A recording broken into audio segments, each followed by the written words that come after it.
Hi all, it's a crunchy time.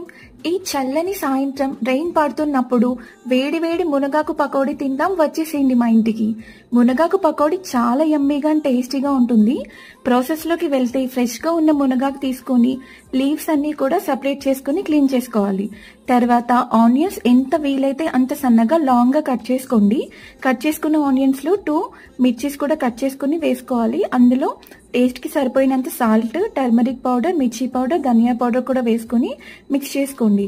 ఇప్పుడు clean చేసుకున్న మునగాకు కూడా వేసుకొని అందులో 1/2 కప్ వరకు శనగపిండి వేసుకొని మిక్స్ చేసుకోవాలి. వాటర్ ఏం అవసరం లేదు.